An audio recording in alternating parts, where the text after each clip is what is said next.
Bonjour à tous. Alors aujourd'hui, je vais vous faire une vidéo mise à jour un peu sur la Bulgarie. Ça fait quand même presque 2 ans que je vis ici à Sofia et donc j'aimerais un petit peu vous tenir au courant de comment se passe la vie ici et est-ce que ça vaut encore le coup peut-être de venir habiter en Bulgarie ou est-ce que c'est moins intéressant. On va un peu voir tout. J'ai envie de parler de certains sujets que j'ai notés. En l'occurrence, un peu ce qui a évolué par rapport à il y a 3 ans, par rapport à 2020. Le coût de la vie, un petit peu comment évolue le pays, quelles sont les perspectives d'avenir, le marché de l'emploi aussi. Donc on va voir un peu tout ça. Et donc si vous êtes intéressé par la Bulgarie, n'hésitez pas à suivre ma chaîne. Je parle principalement d'immobilier sur cette chaîne, mais pas seulement. J'aborde aussi des sujets plus généraux. Donc on va voir tout ça ensemble.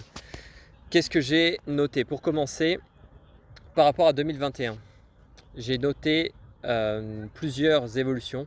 Déjà, l'inflation par rapport au prix qu'on a pu connaître en 2021, où je me rappelle quand j'habitais, même 2020, pardon, 2020, j'avais un appartement dans un quartier plutôt sympathique pour seulement 400 euros par mois, avec 75 mètres carrés.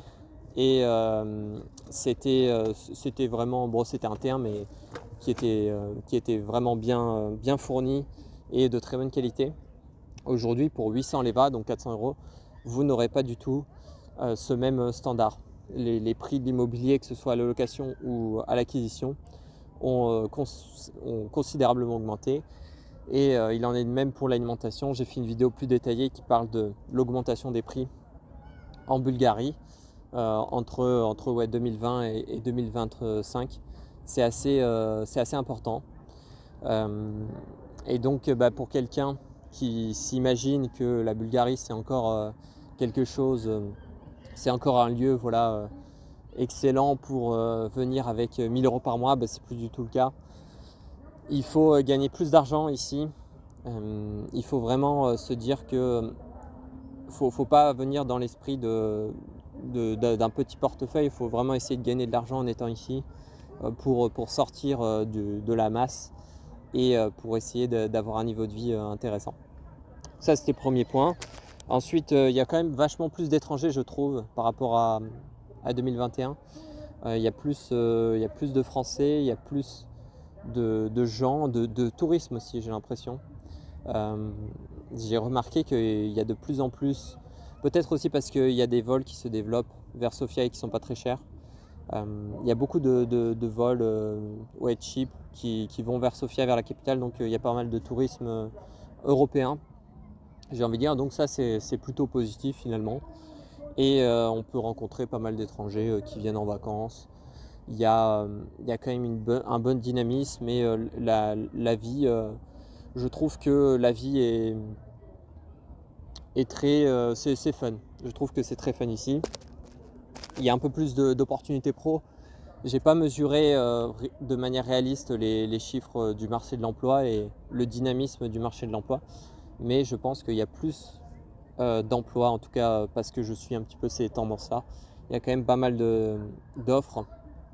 Euh, Après, le problème du marché de l'emploi ici, c'est que je trouve que c'est un peu n'importe quoi. Vous avez des salaires qui n'ont pas vraiment augmenté par rapport à il y a 4 ans, ou très peu augmenté. Et c'est un peu scandaleux parce que le coût de la vie a terriblement augmenté. Ce qui fait qu'au niveau des Bulgares, eux, ils ont bénéficié d'une augmentation du pouvoir d'achat. Mais si vous venez en tant qu'étranger, en tant que salarié, vous n'allez pas forcément bénéficier de cette hausse du pouvoir d'achat. Et je connais un peu des Bulgares et des étrangers. J'ai un ami qui est dans un job de développement commercial, mais un Bulgare, hein, en entrée de carrière dans une genre de start-up et qui gagne quand même très bien sa vie et avec des salaires plus élevés qu'en fait que des Français qui travaillent dans des tafs qualifiés. Et donc parfois les Bulgares ont accès à des opportunités qui sont plus intéressantes, je trouve. Donc c'est pas forcément super. Il y a un peu une tendance au scam sur les offres d'emploi que je déplore malheureusement. Et si vous êtes salarié, il faut un peu se battre pour trouver des bonnes offres. Et même si vous êtes très qualifié, si vous êtes un ingénieur, par exemple dans l'IT, vous pouvez très bien gagner. Vous pouvez gagner plus de 3 000 par mois et ça peut être intéressant. Mais dans beaucoup de domaines, malheureusement, vaut mieux aller dans d'autres pays, dans des pays plus développés où vous avez des meilleurs salaires. Voilà, ça c'est mon avis. Par contre, c'est toujours très intéressant d'entreprendre ici et de se lancer dans l'entrepreneuriat parce que vous avez toujours ce bénéfice des taxes faibles et cette capacité à bénéficier d'un marché en croissance qui se développe, et donc vous avez plein de choses à créer. Si vous êtes un peu malin, vous pouvez faire de l'argent. Ensuite, peut-être par rapport au ce que je recommande, si vous vivez tout seul dans la capitale, je dirais que minimum 1200 €, donc là les 2400 leva par mois, c'est bien pour être à l'aise. Si vous êtes plus que ça, si vous êtes une famille par exemple, je pense que avoir 4000 balles par mois, vous et votre femme, et pour une famille c'est bien. En dessous, ça peut le faire, mais c'est pas idéal, je pense. Les trucs sympas que j'aime bien. Alors la Grèce à 4 heures de route, plein de coins très sympas. Vous prenez la voiture et puis vous allez en Grèce l'été. C'est quelque chose que là je fais en ce moment. Et c'est vraiment super sympa. La Grèce est un atout en termes de proximité géographique. Comme en France, on a l'Italie, on a l'Espagne. Pour aller en vacances, et bien là, c'est un vrai atout d'avoir la Grèce. C'est ça que j'aime bien aussi en Bulgarie. Sofia, c'est une ville fun mais calme. Ça, c'est quelque chose que j'entends pas forcément dessus. Mais en fait, il n'y a pas une densité énorme de population. Mais par contre, vous avez toujours du dynamisme. Vous pouvez vous amuser si vous êtes jeune. Et il y a des choses qui se passent dans cette ville. C'est pas mort du tout. Pourtant, là, par exemple, je suis dans un parc qui est en centre-ville et il n'y a pas trop de monde, c'est pas bondé. Donc c'est très agréable. Vous avez en fait dans ce pays aussi, bien en fait vous retrouvez ce que vous avez en France. Vous retrouvez la mer, vous retrouvez la montagne, la nature, des paysages qui peuvent être très différents. Si vous traversez la Bulgarie, vous verrez soit des paysages très forêts, vous avez des paysages aussi très plats.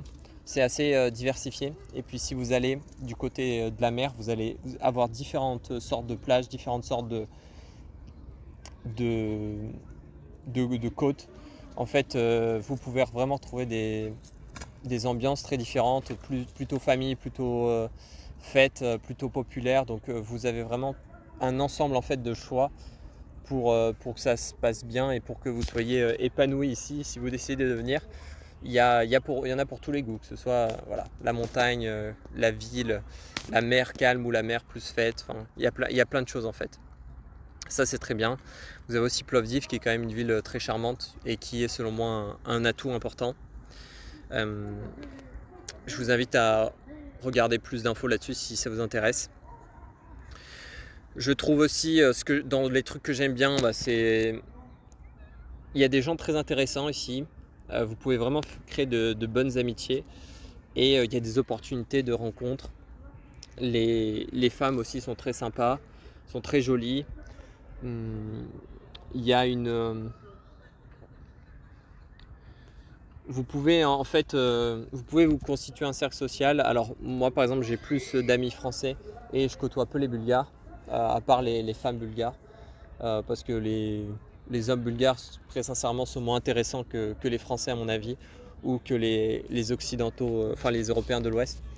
Mais en tout cas vous pouvez vraiment vous faire de bons amis et vous n'allez pas être seul. Si vous n'êtes pas complètement incapable socialement, vous pouvez sortir, rencontrer des gens et vous pouvez ne pas être seul du tout. Ça, c'est un point important. Je pense que dans certains pays, c'est un peu plus l'ennui. La Bulgarie, c'est un pays très libre, très ouvert. Vous pouvez rencontrer et il n'y a pas de problème là-dessus. Après, ce que j'ai mis, c'est que ce qu'on peut aimer, et ça c'est assez évident, c'est que vous avez plus de liberté et plus de sécurité ici qu'en France. C'est un peu un lieu commun et j'ai envie de dire, qui n'a pas compris ça? Mais c'est vrai que pour moi, la liberté, ça compte. La liberté de penser, de pouvoir agir, se déplacer, etc. Toutes les libertés en fait que je considère importantes. et vous n'avez pas cette pression de l'État qui est tout le temps là derrière vous à regarder ce que vous faites. C'est assez agréable et puis les gens sont très ouverts sur les idées. Personne n'est chiant en fait. Vous pouvez être qui vous êtes et tout le monde s'en fout. Voilà, c'est pas important. Euh, et, et donc c'est très important. Et donc la sécurité aussi, il y a une population qui est quand même assez européenne et donc il y a moins de problèmes comparé à des villes françaises. Donc ça c'est très intéressant. Et maintenant on va passer peut-être à ce que j'aime pas trop.